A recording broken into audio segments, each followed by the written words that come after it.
it's like, do what you got to do, right? And Al says, I needed some batteries. I saw some black-owned batteries at Best Buy, but I didn't purchase the black batteries because they would only work sometimes. Oh my God. This thing here. Now, do you want me to address the bait trap? Because yes, Donovan, I'm here for it. I'm here for it. What you got? What you got? I mean, okay, so I'm gonna drink my water. So here's the thing, and this is what I try to teach my nephew. Okay. And before you do it, okay, I was waiting for somebody to go here, but go ahead, brother. Okay. Now, you're raising children, you want and you want to raise them the right way, right? There's right and there's wrong. Mm-hmm. So if you found a wallet, like my mom said, you don't find bikes growing up, okay? So there's a bait truck there. There's red bottom shoes there. There's whatever's there. Now, what's the right thing to do? Should you just go in there because it's sitting there and take the stuff there because it's sitting there? Or since we are predominantly Christians, do you do the right thing and leave it alone, or call it in and let the cops deal with it? But why? To me, I have a problem when we're always justifying doing the wrong thing. I mean, that's not a survival mode. If it was food, I could see that. Oh well, they had a bunch of bananas in there and da da da da da.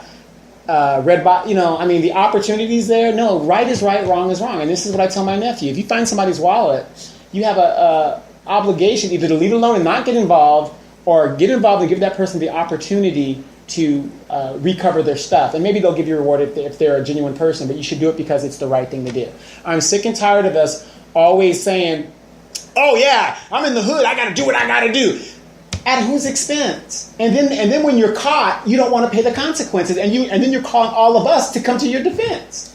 Well, okay, so that's all I got to say about that right now. Go ahead. Well, so I wholeheartedly agree with you. Okay. I don't think I know. At least I'm not. And I'm Marcus. I'll get to your comment. I just seen it pop up. I'm not saying that it's right that the guys who did get caught in the truck should have been in the truck. That's wrong. Stealing is wrong. We need to address that because I don't like people stealing from me. So I'm one of those people that would agree that it's wrong. Right. But I think it's wrong to entrap people because that is what that was. It isn't entrapment. It is entrapment. It is not entrapment. Down, do me a favor. Look up the definition of entrapment because I meant to do right it. is right, wrong is wrong. I'm not saying. Listen. I knew me and him was from the butt heads. Entrapment. I'm not saying that they were right for going in the truck. It is absolutely wrong. But why on earth? Who's to say that it was the black people stealing from out the rail yard? I mean, they're saying that $27 million in cargo. Hold on a second. $27 million in product are stolen from cargo every year, and it is predominantly known that is organized crime rings and terrorist groups that are doing it. Why not go into those neighborhoods? Okay. Why didn't they set the bait truck in if they're truly interested in catching thieves? And I'm not saying black people weren't breaking in the truck, but if they're truly interested in catching thieves, why not go where you have data saying where people are stealing from your trucks? I agree with you. So that is racist. Right, it is racist. But the point is, though, we justify what they're doing. No, we're not justifying that. Okay. You and me, are we? What is the definition of... the action of tricking someone into committing a crime in order to secure their prosecution. So somebody read it again for the people. Wait, hold on, brother. Read it again for the people in the back. The action of tricking someone into committing a crime in order to secure their prosecution. Okay. I agree with that. I agree with that definition.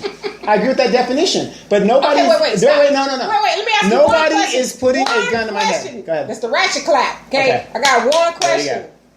Can me and you, we agree that what they did in Chicago is entrapment per that definition? It is entrapment per that definition. But here's my point.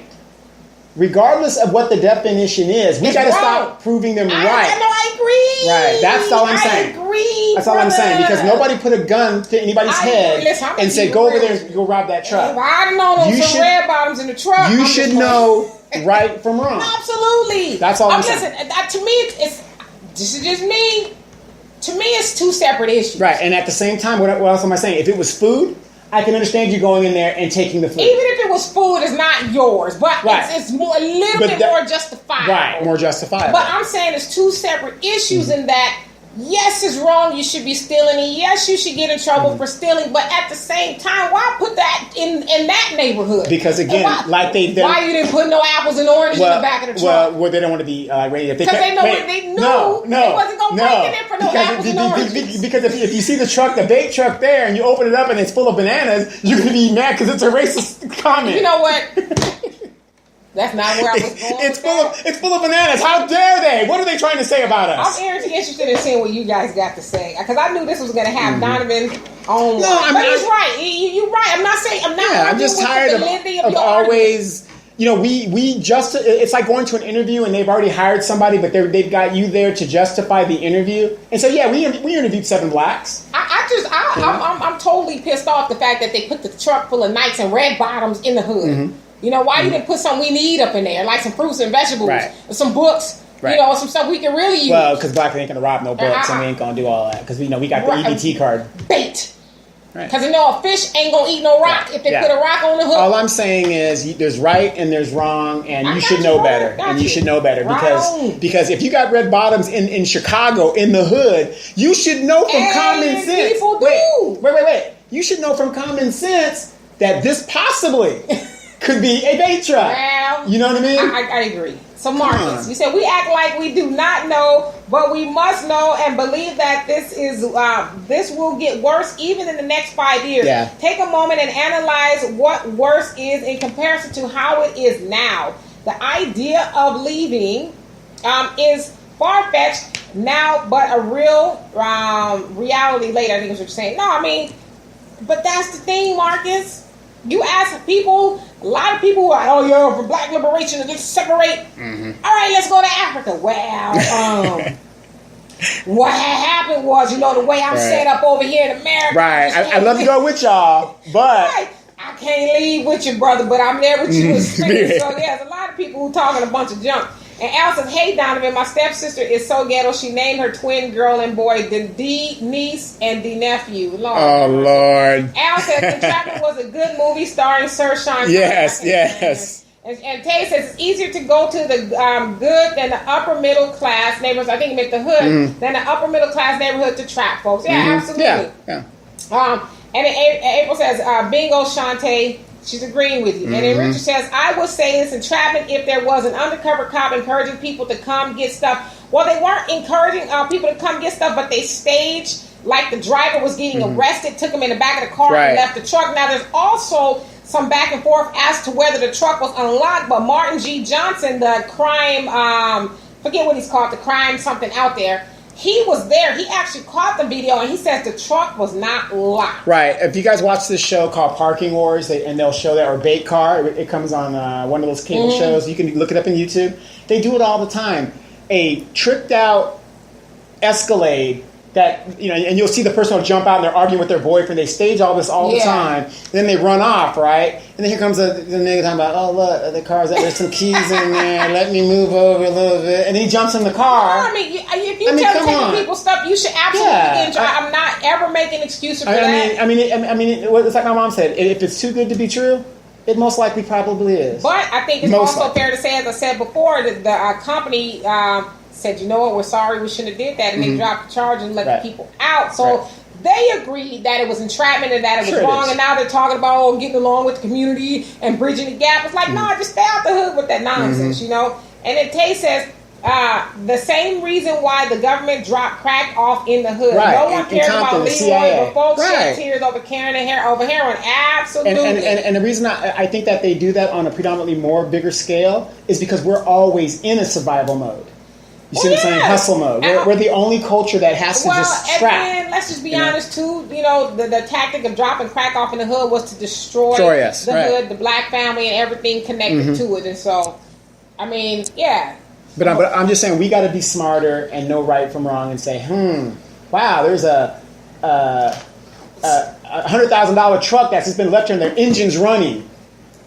Right. Well, I agree. We have to be smarter than that. And Charles says, right is always right and wrong is always wrong. Sure, there is entrapment in Chicago, in that Chicago incident, but until we start suing these municipalities, police departments, police unions, and such. Yes. It is the same old. Yeah, it's like, what we gonna do, you know? But, and then not only were the residents mad about it, a lot of the aldermen and, you know, a lot of politicians was like, yo, like, we overlook a lot of stuff, but come on. This is just some blatant racism. You could have put that truck anywhere. It just so happens it's some Nikes and red bottoms and stuff you know black people love and can't afford, but we want them. And you drop that truck off in the neighborhood. All right, come on. Really? And Al says, Donovan is right. Don't buy any red bottoms in the hood. They are fake. Clay says, they do that with bait cars as well. So yeah, you're just saying, cars. They leave nice cars with keys in them. It's like... I agree. Don't touch what's not yours. Like you said, banana in the tailpipe. Why are you falling for that? You know, but you're hood smart. You know. And you used to know where have you been. And you said black people always want something for free or stolen. I would probably leave off always, and I would probably add some black people. I think that's true for a lot of people. We want something for free or next to free. I don't know about nothing stolen because. You know, I don't care what system you believe in. I believe that when you receive stolen goods, there's a curse attached to that. There is something bad that is attached to that. Like, I understand people steal people's food. Like, aren't you scared you might choke? Right. Or get the BGs or salmonella or something? I don't know. Just my thought process. And April says, speak for yourself. Used to know, Jackson, I like to work hard. See? Like I said. And Marcus says, do you know the math and the science that go into controlling black people? There are people that do studies on the percentages of give and take when it comes to us, or give and take when it comes to us. The psychology of controlling black people is somebody's job. We are a calculated goal of mind control. That is why victory here will never come until we see every white person as, let's see. This stupid thing. Every white person as an enemy in good and bad times. Well, I wouldn't say every, because I hate to deal in absolutes, but I get where you're going with that. Malcolm X raised the issue, and it was a fair issue, question, or statement rather, saying that, is it possible that white people are friendly, or are they your friends, or are they just friendly? So basically saying that white people can be friendly, but are they truly your friends? So I think that's something that we can all ponder, but you're absolutely right that it is a science. Hell, there was a film in 1954 called The Selling of the Negro Market, where they, to your point, they did the math, the numbers, and the psychology of black people's buying patterns and saying that, well, black people like the nice things you like too.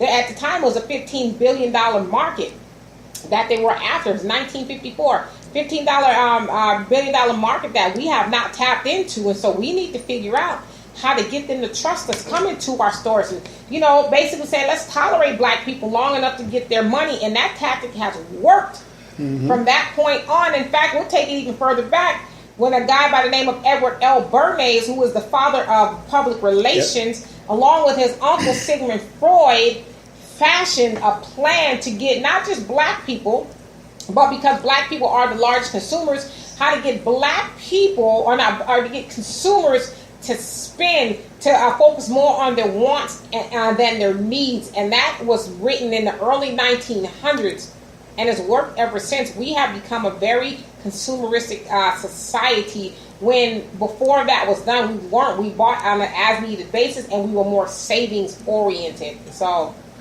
I hear you. And Al says, my friend was so bad, he went into Shell gas station and robbed the place, and when he ran out of the store, someone stole his getaway car. Well, damn. Sounds like just desserts to me. And so, I mean, I don't know. Like I said, I'm not saying that, you know, that people should have stolen or stuff. I think it's wrong. I mean, if it's not yours, pass it by. Don't touch it. I mean, I don't think that's a hard concept to follow, but apparently for some people it is. But at this, on the other hand, if you know that you're doing that to a people, and let's be honest, in the neighborhood, people are poor. And again, I'm not saying because you're poor you should steal. That's not what I'm saying. But to Marcus's point, they did the math on what it would take to get people caught up in the hood. Let's put, what do they like? They like Nikes. They like red bottoms, the stuff that, like I said, we want, we can't afford, but we buy anyway. Let's put that stuff over there and watch them. It's like when you go fishing, which I've gone a couple times, never baited the hook, but I know what goes on the hook. And it's something that fish like. It's not something they don't like. Right. And that's the point of debate, to put something on there that the suspect or the victim or whoever you want to call them are going to go after, so that we can get the ultimate prize, and that's them. And we got to stop doing that and falling for the absolutely. Banana in the tailpipe. But the argument I'm making is this. To me, it's two arguments. Yeah. It's your argument of stop stealing, don't stop touching what ain't yours, and the entrapment issue. To me, those are two issues. It almost is like, would those people have stolen the goods if the goods weren't placed there? Okay, so in a and you've taken law, we've both taken law. So you're saying that I'm at Walmart, I'm going through the cashier line, and there's a Wrigley's gum there. They've entrapped me by putting the gum there. Nah, brother, nah. See, they've entrapped me. Apples and oranges. But wouldn't that be a good legal argument? No. Why not? Because when you go into Walmart, what do you expect to see at the counter? A lot of things. Gum. No, if more than likely, 9 times out of 10, there is gum at a checkout. I think that's undisputable. There's gum at a checkout. So the key word is expect. I expect to see gum there. Now, if I steal it, it's wrong. Yes, if I steal off the truck, it's still wrong. But I don't expect on a normal basis to see a truck full of Nikes and red bottoms in the damn hood. Okay, without a lock on the truck. So your legal argument is this: since there's a unlocked, some kind of secured armored truck or whatever, since they had red bottoms, I should be able to say I expect to have there should be money in there. I'm saying that if you do that with the intent of luring people, you're gonna achieve your objective. So next time, you guys, since there was no money in there, you need to sue the government, because your expectation was there should have been money in that. It wasn't an armored truck. It was a truck hauling shoes. That's what it was. Okay. And so I'm right again. God. Since I hate to be right all the time, Donovan. That had nothing to do with doing right. That has to deal with justifying foolishness. And then Margaret says, when in war, there will always be casualties. And until white people are willing to destroy white people who hate black people, then all white people must be seen as an enemy until they prove themselves otherwise. Well, that's not the first time I've heard that. That's not the first time I heard that. Oprah has even gotten in trouble for saying that old racist white people need to die. Now until they're dead, nothing's really going to change. Right. There was more to it than that, but that was the premise of what she said. That ideology is going to stay here as long as they're there. So yes, you do have a point. Yeah, because what's going on right now in D.C., you got all these white people willing to get their asses whooped by the majority that they're, think about this. You're in D.C., right? 2-3 blocks behind the Capitol is the hood.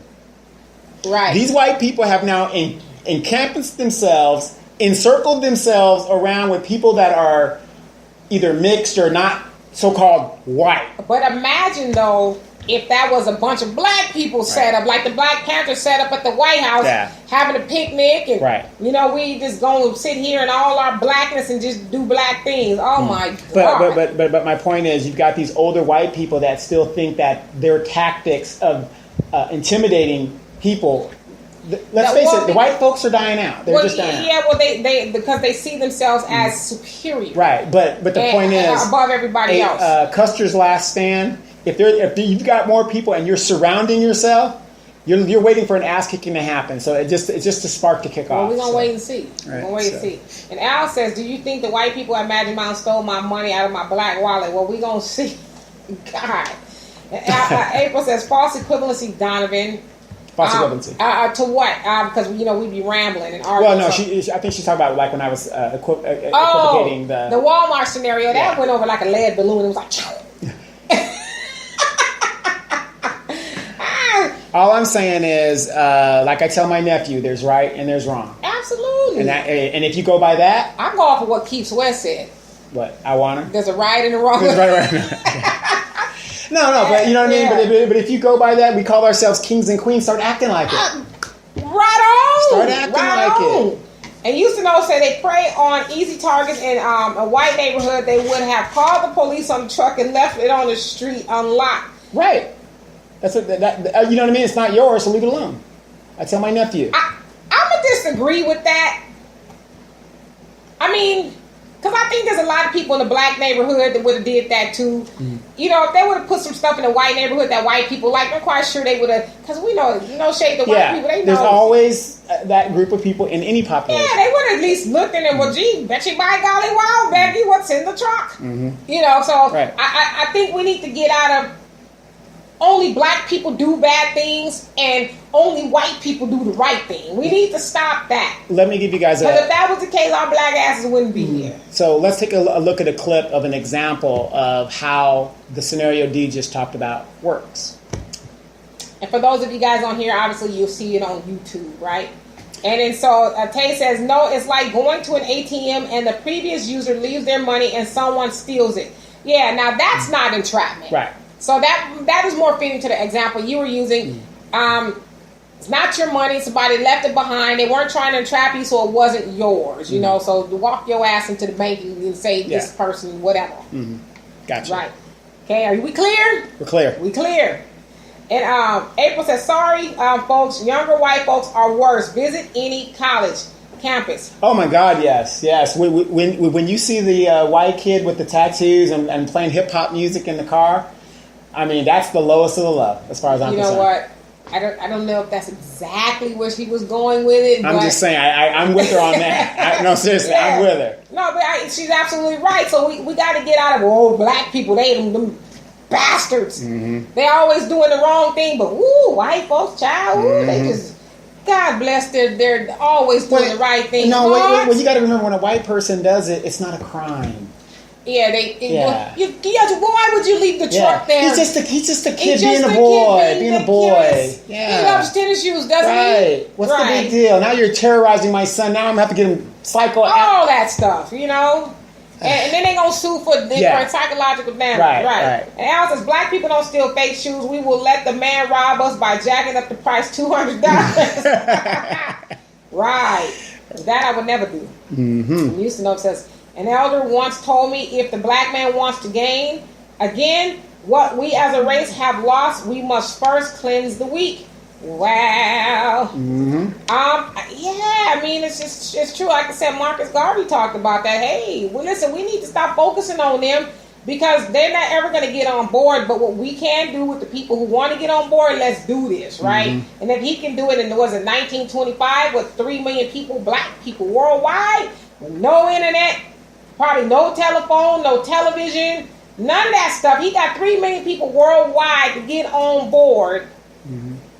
What the hell is wrong with us? 1977, Jim Jones. Me and you can't even agree on going to Pioneer Chicken, right?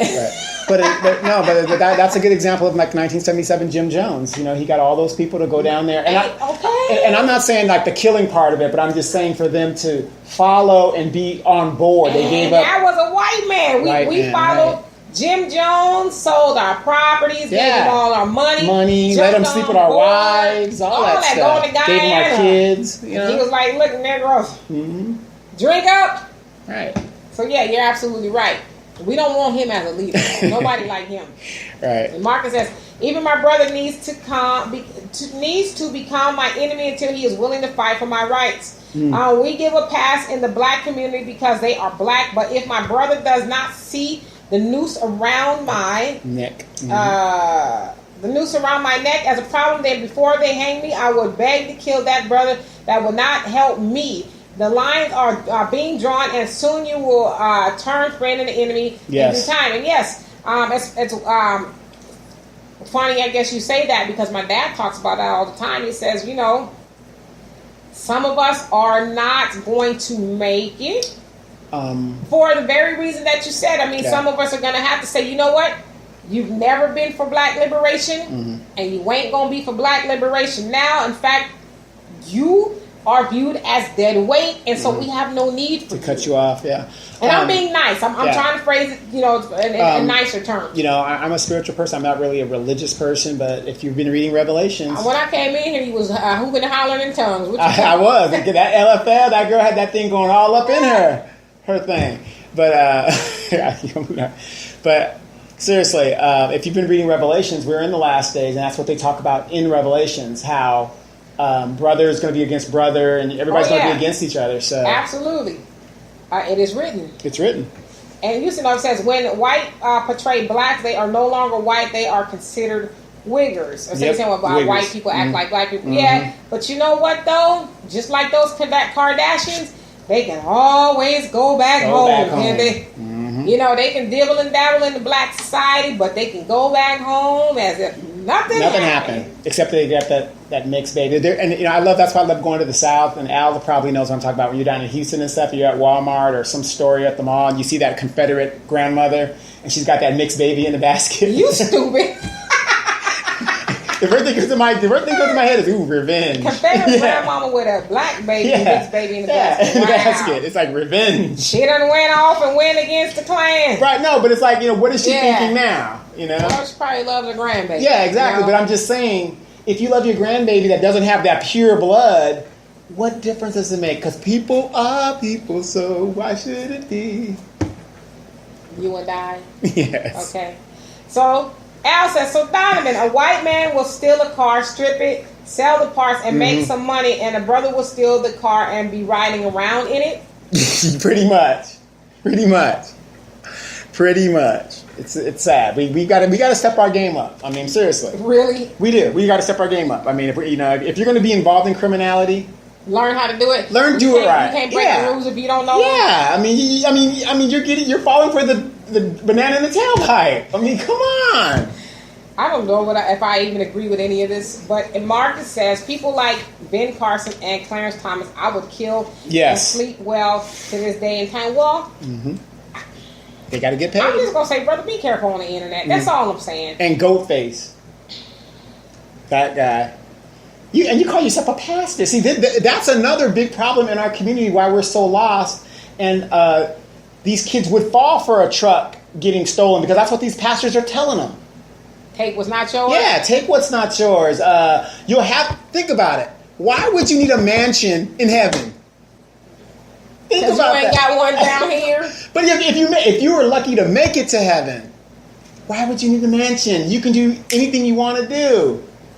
I want my mansion down here. Exactly. That's okay with you. Exactly. Right. Because when it's over, for all we know, God might just tell me you're going to be praising me until you get on your knees and for the rest of your days. 110. Yeah, just for the rest of your days. Right. Might as well make the best of it while you're here. Well, Marcus, that's all I'm saying. I get what you're saying, but I would impress upon you to be careful when it comes to those type of things, because we don't know who watches the show, and you just don't want to go there. If that makes any sense, you know what I mean? Nobody watches your show, D. That's why we You ain't lying. But you never know. But it might be that one time, Right. And Tay says, no, people aren't people. So you get all that Depeche Mode out your head. Hey. I'm surprised you even knew who to be. Please. Who are you talking to? London Calling? Remember that song?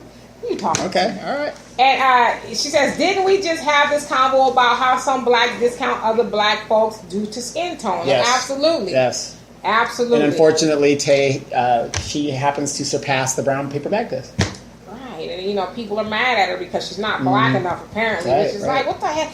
I want to know, what does that mean? And wait. And people talking about you, too. Your man ain't dark enough. I don't owe them no explanation, okay? They better be happy I don't talk the way I used to. But in your defense, I happen to know she had a brother that was as dark as you. Yeah, I mean, to me, if I like you, I like you. Right. If I love you, I love you. But, I've always been with black men, so. Haven't been all the shades of, 10 Shades of Midnight. But, I mean, are we still doing that? We're still doing it? No, you're too black. I can just say... Black, get back! I can say for my future brother-in-law, that's a brother. That's a brother. I concur. And Al says, hey, Donovan, D and Pastor Matthews say the black preachers rob the people every Sunday. BS in the pulpit. Yes. Bullshit in the pulpit. Yeah. Well, bullshit. A lot of them do. Mm-hmm. A lot of them do. Imagine the black pastors got black people to unify like for black people instead of unifying for the pie in the sky and the pastor's Bentley and all that other stuff. But we like pastor appreciation. Yeah. Okay. First lady appreciation. First lady appreciation. Right. The benevolent building fund that you ain't never gonna be able to use because the benevolent fund is kind of low, brother. Right. But he has all the classic sports cars. If your lights go out, and then we're gonna pray for you. Yeah, and we need you to sign this thing here because we need that money back. We'll need the money back. Yeah, okay. You take. Oh, we're going to hell. Marcus says, what does it even say that as black men that all these freed killers of black people are alive and well? No drive-bys on Trayvon's killer and Freddie Gray. Well, yes, but I think a lot of people don't want to go to jail, and as they say, freedom is not free, and so you're asking people to take another life. But to your point, if black people out there are taking lives, it's like, if you're going to go to jail, why don't you go for something that's going to matter? And I'm not advocating that, but I get what you're saying with that. Like, why are you killing innocent black people when there's people who probably deserves what you're trying to do? Let's just put it that way. And I never understood how we as a people sit here and just take all of this shit that comes at us and we do nothing about it. We're just conditioned, and a lot of that does have to do with the church. Listen, by and by, pie in the sky, turn the other cheek, and Martin Luther King. Let him sock you in the eye. Yeah, Martin Luther King. He's a major part of it. It is insanity and unnatural to not defend yourself. And that's what Malcolm was saying. He said, if you kill my cat, I'm gonna kill your dog. Right. I mean, that's the law of nature. It says in the Bible, an eye for an eye, but we ain't reading for that. No more. That's the Old Testament. That's the Old Testament. Jesus came and changed all that. Right, but it's like, what? Why are we still reading that part? Let's just snatch it out the Bible. See, but when somebody tells me that, we're going to the New Testament, even Jesus said in the New Testament, if you must go and you want vengeance, an eye for an eye and a tooth for the tooth, so be it. He said, however, it is preferable that you forgive your brother and go about your business. Well, Pastor Don. No, there's little things that I pick up. Pastor Don Bishop. Yeah. Bishop Don Juan. Right. Bishop Duke. Yes. Bishop Duke. But no, I get where you're going, Marcus. Yeah. And also, speaking of people, Byron Allen had a show in the 80s called Real People. Yes, Real People. And he owns the Weather Channel now. And Gina, he says, picking up my phone lights went out for 5 hours last night. Early in the morning, 1 in the morning. I wonder why. We didn't have a power outage where we were, I don't think. Sometimes I was asleep. Well, we didn't because the fan was still on. Yeah, you got to remember, there's so many people in the Inland Empire now that the power grid. And it's so hot. Right. Like, stop being hot. That's all I ask. Mother Nature, whoever, can stop being hot. We only got hot for like three months out of the year. So but it's hot. It's intense. It's intense. God. I went to the doctor the other day and I wasn't even really like losing weight. She said I lost like 5 pounds. I'm like, where? Because I guess I sweat or something. And Tay says, look at those morons that support Creflo Dollar and preachers like him. Quote unquote, shaking my head. He's robbing folks for a private jet and they just give him money. Yeah. Now you kind of understand why Hitler was able to do what he did. You've got people that are susceptible to brainwashing. And there's a CIA program called MK40, which is has to do with brainwashing and using LSD. And certain people are predominantly susceptible to that stuff.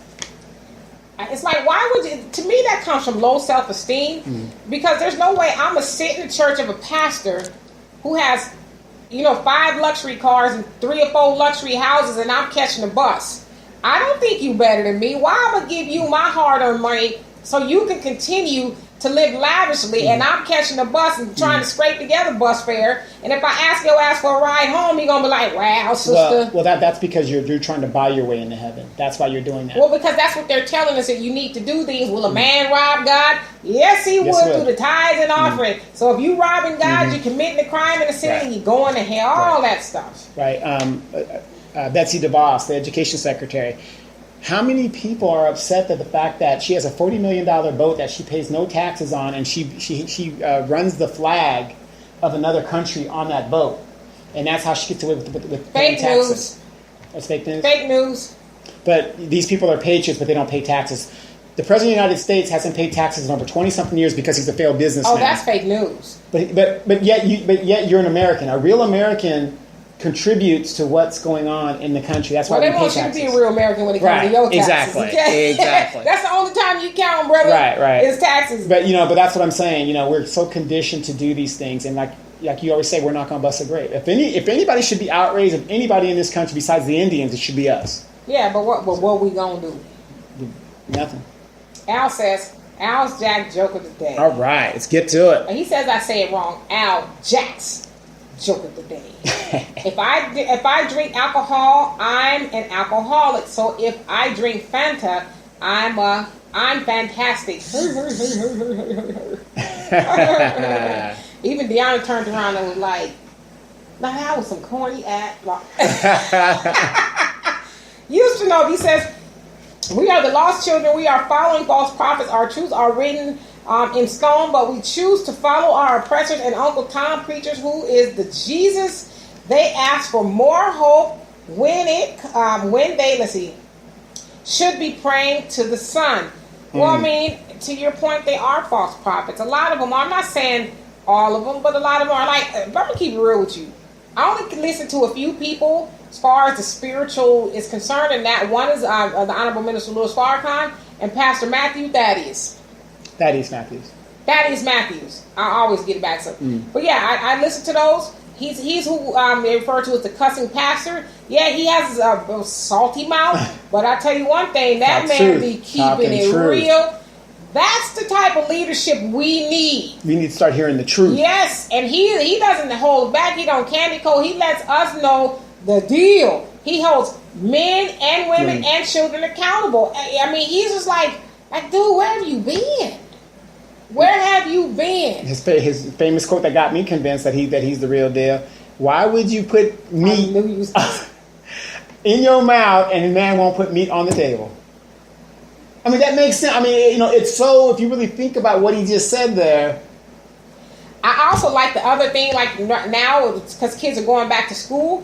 He says, don't come to my church for no free. We don't do pen and paper giveaways because we know that you done tricked off all your money, or you're probably, and he's speaking to women, and you probably laying up with a dude right now, as you said, and God, it's vulgar, but it's the truth. Sure. That will put meat in your mouth, but won't put meat on the table. And so here you are. You're looking for free backpacks or pencils and papers, but yet you would do this guy. How much does pencil and paper cost?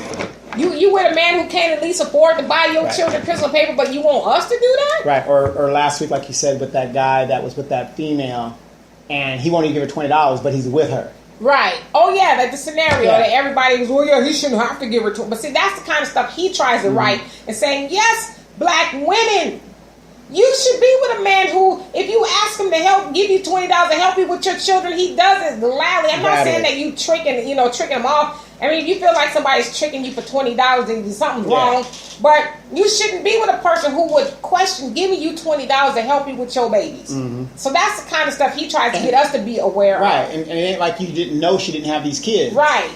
That's a package deal. You lay down with right, but everybody, that's a package deal. Right. Let's see. Al says, white and black men have conglomerated. You didn't think I would know that word, did you? By saying there are only 3 P's, that is the way of life. Pimping, preaching, and politics. Yep. Well, yeah, there's more to life than that, but we need to get out of that frame of mind. And Marcus says, Martin did it his way and made progress. So let's not judge a man in a time where we were not equipped to fight as well as we are today. We point the finger as if we have physical proof. White people, white people do that well and good. And right now, you and I both reap the benefits of King turning the other cheek. The thing is that was then and this is now. And I say, as black men on a whole, we are turning all 4 of our cheeks at this point. Dr. King said, do not let them take your manhood, but I would say manhood is pretty much gone. Well, no, listen, I'm not saying Martin Luther King wasn't effective, but even he said right before he got killed. Yeah, he led his people down. Led his people into a burning building. And so what was he talking about when he said that? And I'm not saying anything like this. What I'm saying is when it comes to Martin Luther King, okay, he did what he could do at the time. But then when he realized what he had actually done. I mean, right now, Reverend Al Sharpton, Reverend Jesse Jackson, these are lieutenants of his. Well, not Sharpton, but Jesse Jackson, all his lieutenants. Abernathy's, John Lewis, all these people. These are the guys that have somehow affluted wealth through a pattern that was marketed by somebody that they followed. So I'm not like down in King. He did the best he could, but at the end of the day, he realized he screwed up. And he said that. So this is not something. And listen, and Marcus, nobody is taking anything away from Martin Luther King. Your opinion's good. Yeah. But he said that himself. It's not something we're saying. He said that like, wow. Let him in a way, what have I done? Mm-hmm. Yeah, I mean, we got to, we can civil rights. We got the. We can shit next to white people in a public stall. Right, that kind of stuff. I guess that's important. We can drink in the same water fountain. He said it himself, and he also said, I'm going to Washington and ask them to give my people reparations. And like, what was the next day?